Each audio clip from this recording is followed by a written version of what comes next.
आचार्य विद्यासागर की हीरक जयंती 75वां अवतरण दिवस।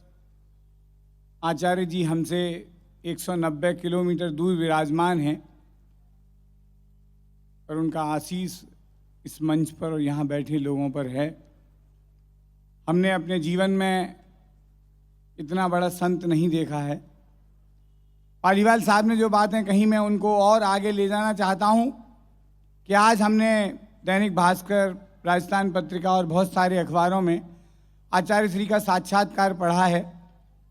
दो चीज़ें बहुत महत्वपूर्ण हैं कि वो ये बात कहते हैं कि कोई भी बात आपको कहनी हो, कोई भी विज्ञान की बात हो, कोई भी शोध की बात हो, आप मातृभाषा से बेहतर नहीं कह सकते। सबसे बड़ी बात यह है कि मूलतः आचार्य श्री कन्नड़ भाषी हैं, लेकिन हिंदी के प्रति जैसा प्रेम उन्होंने दर्शाया है और बड़े स्वाभिमान और सम्मान के साथ हिंदी की जो बात कही है। मैं हिंदी का एक छोटा सा बेटा हूँ, मेरा हिंदी से इतना सा नाता, ये सब मंच के बड़े कवि हैं, हिंदी साहित्य के लोग हैं, कि मैंने 1986 में सिविल सेवा में भौतिक शास्त्र को हिंदी में लिखकर ये परीक्षा आईपीएस की दी थी और तब मैं हिंदुस्तान का वो पहला विद्यार्थी था। आचार्य श्री ने पूरे अपने जीवन को मानव कल्याण और जीव दया के लिए समर्पित किया है। मैं उनके चरणों में प्रणाम निवेदित करता हुआ ये पंक्तियां आप तक रखना चाहता हूं। हम शांति नहीं ला पाए हैं हथियारों से। क्या बात है। हम शांति नहीं ला पाए हैं हथियारों से, हम नहीं हुए हैं रक्षित पहरेदारों से। जीती है हमने धरा ज्ञान की गागर से, ये सीखा है हमने गुरुवर विद्यासागर से। क्या बात है, वाह वाह वाह। उस ज्ञान के सागर को मैं आप सबकी ओर से प्रणाम निवेदित करता हूं कि वो ऐसे ही पूरे विश्व को जियो और जीने दो की भावना का बढ़ावा देते रहें ताकि विश्व में शांति हो, सद्भावना हो। जैसा कि हमारे सभी साथियों ने कहा, 7 महीने का ये जो फासला रहा, भोपाल में कोई बहुत बड़ा आयोजन मार्च के बाद हो रहा है, इतने सारे लोग यहाँ हैं, मैं आपकी उपस्थिति को भी प्रणाम करता हूँ, लेकिन उस संकट पर बात करना चाहता हूँ जिस संकट से हम गुजरे हैं और अभी गुजरेंगे। दोस्तों, 100 साल पहले 1918 में स्पेनिश फ्लू के नाम से एक बीमारी आई थी जिसमें करोड़ों लोग काल कलवित हुए थे। लेकिन तब ना तो दुनिया इतनी जुड़ी हुई थी, ना हम इतने समृद्ध थे, लेकिन इस महामारी ने 750 करोड़ की दुनिया को हिलाकर रख दिया है। लेकिन इस दौर में बहुत से लोग थे, कुछ खाकी वर्दी में, कुछ सफेद में, जिन्होंने मानवता की हिफाजत के लिए अपनी जान दी है। क्या बात है, वाह वाह। मैं प्रणाम करना चाहता हूं हिंदुस्तान की उस पुलिस को जिसके 750 बेटे दूसरे लोगों की हिफाजत के लिए शहीद हुए हैं। मैं प्रणाम करना चाहता हूं सफेद वर्दीधारी उन देवदूत डॉक्टरों को जिनके 300 साथी काल कलवित हुए हैं, और प्रणाम करना चाहता हूं उस लाखों पुलिसकर्मियों, डॉक्टर, नर्सों और सफाई कर्मियों को जिन्होंने खुद भी कोरोना के संक्रमण की पीड़ा भोगी है। बेशक। जितने लोग काल कलवित हुए हैं उस सबको इस मंच से सलाम करना चाहता हूं, उन कोरोना के योद्धाओं को, ये कहते हुए, कौन कहता है सो गए हो तुम? कौन कहता है सो गए हो तुम? सारे वतन के हो गए हो तुम। हाय हाय, वाह वाह। मैं फिर से उनको सलाम करते हुए उन लोगों को भी सलाम करना चाहता हूं जो युद्ध में खड़े हैं अग्रिम पंक्ति में। इस कविता के माध्यम से कोरोना से जीत जाओ जब जंग, पा जाओ अपने पुराने रंग और ढंग, तब मत कहना हम कर्मवीर, देवदूत या महान हैं। बस इतना कह देना कि हम भी इंसान हैं। हाय हाय, क्या बात, वाह। बस इतना कह देना हम भी इंसान हैं। लॉकडाउन में जब आप घरों में बंद पड़े थे, तब हम गली, नुक्कड़ और चौराहों पर आपकी सुरक्षा के लिए खाकी पहनकर खड़े थे। क्या कहने, वाह वाह। किसी बीमार को अस्पताल पहुंचाने में, किसी जरूरतमंद को मदद करवाने में, किसी बस्ती को सील करवाने में सबसे पहले हम ही तो आगे बढ़े थे। हाँ, वर्दी पहनकर हम ही तो पहली पंक्ति में खड़े थे। क्या कहने, लोगों को रोकने, टोकने और आइसोलेट करने में हमने लोगों के कितने बार सहे थे। किसने देखा था कि खाकी पर कितने रक्तबिंदु बहे थे। क्या बात है। डॉक्टरों और सफाई कर्मियों को छोड़ बाकी सब तो इस वायरस से सहमे और डरे थे, मगर हम खाकी वाले फिर भी अपनी वर्दी पर मुस्तैद खड़े थे। क्या कहने, वाह वाह। दोस्तों, नई कविता है। ये तो कविता कहने की मैंने जरूरत ही नहीं है, ये विषय ही नया है जी। कोरोना काल में लिखी है।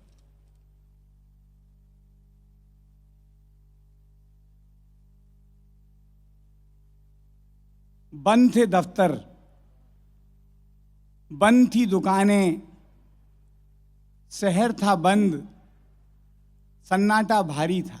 क्या बात है। फिर भी हर नाजुक मौके पर पहुंचा वर्दीधारी था। लोगों का परिवार बचाने घंटों गश्त लगाते थे, पर अपने परिवार की खातिर हफ्तों घर नहीं जाते हाय थे। हाय, वाह।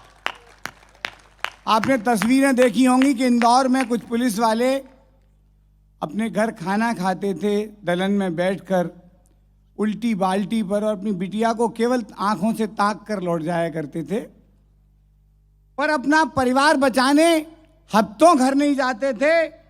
यूं तो हमारे भी हजारों साथी इस महामारी की चपेट में पड़े थे, मगर फिर भी हम वर्दी वाले वर्दी पहनकर अपने फर्ज पर अड़े थे। क्या बात है, वाह। अंतिम पंक्तियां निवेदित करना चाहता हूं। मुझे लगता है कि इस कविता में इससे अच्छी पंक्तियां मेरे पास नहीं है। मुझे भी लगती है भूख और प्यास, हाय हाय। मुझे भी लगती है भूख और प्यास, वाहनों के धुएं में मेरी भी घुटती है सांस। क्या बात है। नींद और थकान मुझको भी सताती है। सच बताऊं, नन्ही सी बिटिया ड्यूटी पर बहुत याद आती। हाय हाय। सच बताऊं, नन्ही सी बिटिया ड्यूटी पर बहुत याद आती है। कांटे, पत्थर, नफरत, गाली, इनसे ही तो बनती आई है मेरी हस्ती। पुलिस की शहादत को भी करे नमन, मैं भी ढूंढता हूं कोई एक बस्ती। क्या बात है। घनघोर अंधेरे में भी, घनघोर अंधेरे में भी हम मसाल थाम कर आगे बढ़े हैं, और हर मुसीबत के आगे कई कई दिनों तक पुलिस वाले अड़े हैं। टूट जाता लॉकडाउन का ही लॉक, टूट जाता लॉकडाउन का ही लॉक, अगर हम थोड़ा भी डगमगाते, फिर कैसे बेफिक्र होते बुजुर्ग और कैसे बच्चे मुस्कुराते। क्या बात है। यदि जन जन का हौसला हम खाकी वाले नहीं बढ़ाते। कोरोना से जीत जाओ जब जंग, तब मत कहना हम कर्मवीर, देवदूत या महान हैं। बस इतना कह देना कि, कि हम भी इंसान हैं।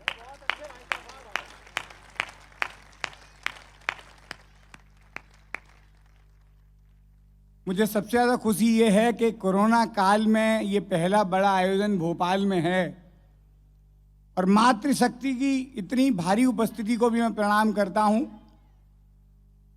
मैं एक छोटी सी संवेदना की कविता इस मंच पर जरूर कहना चाहता हूं। दोस्तों, हिंदुस्तान का हृदय प्रदेश मध्य प्रदेश है और अभी जनगणना हुई थी जिसके आंकड़े अभी आए थे। पूरी दुनिया में हिंदुस्तान की गणना होती है कि टाइगर सबसे ज़्यादा हिंदुस्तान में दुनिया में रहते हैं और जब बात हिंदुस्तान की आती है तो ये बात कही जाती है कि हिंदुस्तान में सबसे ज़्यादा टाइगर मध्य प्रदेश के जंगलों में रहते हैं। क्या बात है। मेरी बात थोड़ी दूसरी है दोस्तों। अभी हम लोग होशंगाबाद गए थे, मड़ई में, वहाँ हम लोगों ने टाइगर वहाँ देखे थे, लेकिन मैं अपनी पीड़ा दूसरे रूप में रखना चाहता हूँ। जब भी हम बांधवगढ़ जाएं, कान्हा जाएं, सतपुड़ा जाएं, काजीरंगा जाएं, गिर जाएं, नेशनल पार्क में जाएं, वहाँ ऐसे दृश्य बहुत आम होते हैं। नन्हे चीतल को मारकर शेर सावक खा रहे होते हैं और उनकी माँ शेरनी उन्हें दुलारती है, उन्हें चाटती है। थोड़ी दूर झाड़ी में खड़ी उस नन्हे चीतल की माँ अपनी बेबसी और विवशता पर आंसू बहा रही होती है। क्या बात है। दोस्तों, ये जंगल है और जंगल में एक माँ की चीख दूसरी माँ को सुनाई नहीं देती। बहुत बढ़िया बात है भाई साहब, वाह वाह वाह। लेकिन हम बस्ती में रहते हैं। यदि हमने अपनी माँ, बहन और बेटी की चीख नहीं सुनी तो हम में और जंगल के जानवर में क्या अंतर रह जाए। क्या कहने। बहुत बढ़िया विषय पर बात कह दी। एक बार जोरदार तालियां उठें अगर इस विषय से हम आह्लादित हुए, हमारा भीतर कुछ हुआ हो तो। यदि हमने दिल्ली में किसी दामिनी, बल्लभगढ़ में किसी निकिता, हैदराबाद में किसी प्रिया, मेरठ में किसी इमराना, हाथरस में किसी गुड़िया और भोपाल में किसी काजल की चीख नहीं सुनी तो हमको खुद को इंसान कहने का हक नहीं रह जाएगा। हम मानव हैं, हम मानव हैं। हमको मां की चीख सुनाई दे। क्या बात है। फूलों पत्तों में जीवन का रूप दिखाई दे। जंगल में अच्छे लगते हैं जंगल के कानून, जंगल में अच्छे लगते हैं जंगल के कानून। इंसानों की बस्ती है कुछ फर्क दिखाई दे। क्या बात है, वाह वाह।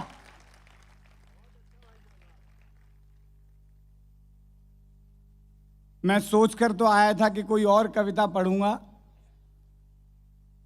पर मैं जब घर से निकलने से पहले मैंने टीवी देखी तो मैंने अपनी सोच बदली।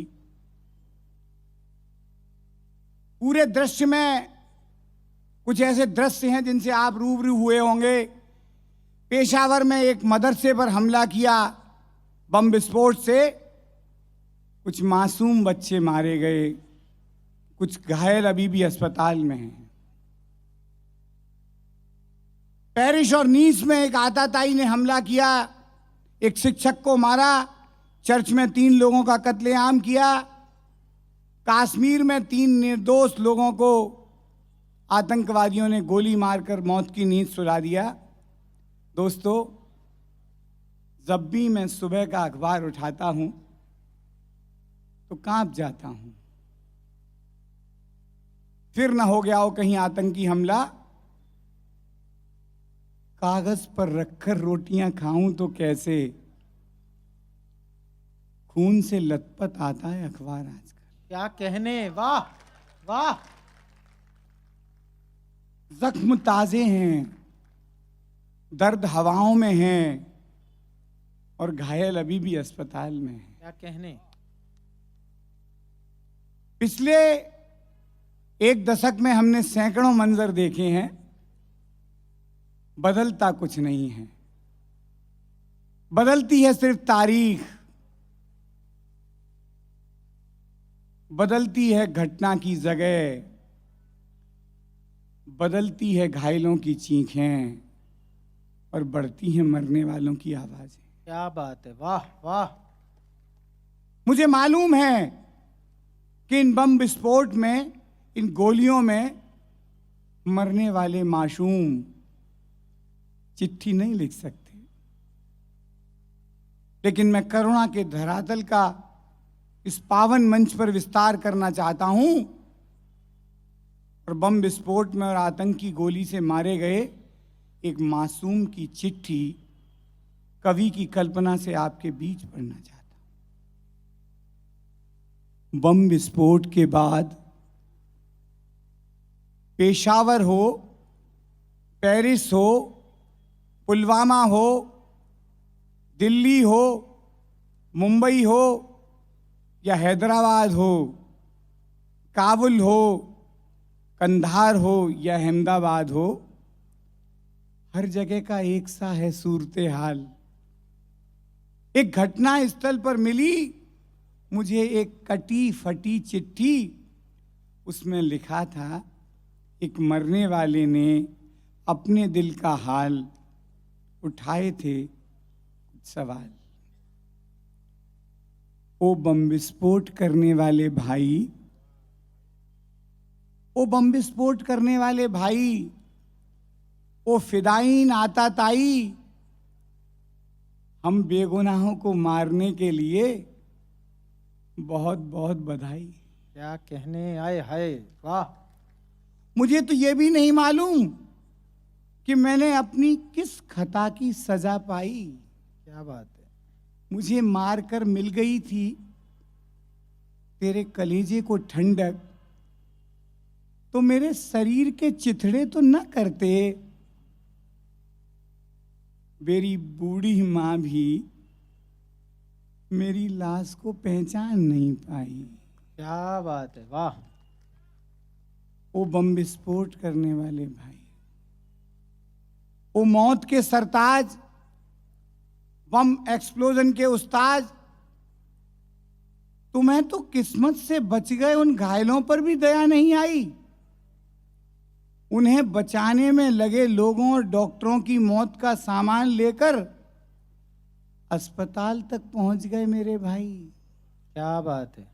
बिलखते बच्चे, तड़पते बूढ़े और रोती विधवाओं की चीखें तुम्हें कितनी अच्छी लगती हैं। मैं भी देखना चाहता हूं वो इंसानी चेहरा जिसमें मासूमों की मौत के बाद चमक आई। वो बम विस्फोट करने वाले, क्या कहने, वाह। मेरे मशीन गन धारी मारणहार, मारणहार। तुम्हारा बम सियासी था या मजहबी, बंदूक देसी थी या विदेशी, हमें उड़ाने से पहले कुछ तो खुलासा कर जाते। अब मेरी मौत से फायदा किसको मिलेगा मेरे भाई? कौन करेगा इन गुमनाम चिताओं पर वोटों की सिकाई? क्या बात है, वाह वाह। वो बम विस्फोट करने वाले वाह। भाई, गांधी के मुल्क का एक अदना सिपाही अपने मारने वालों को भी धन्यवाद देना चाहता है। हे बम के यम अवतार, तुम्हें ट्रेनिंग और बारूद देने वाले तुम्हारे आकाओं को भी निवेदित है मेरा अंतिम नमन मेरे भाई। क्या बात है। मुझे मारकर तुम खुश तो बहुत हो ना?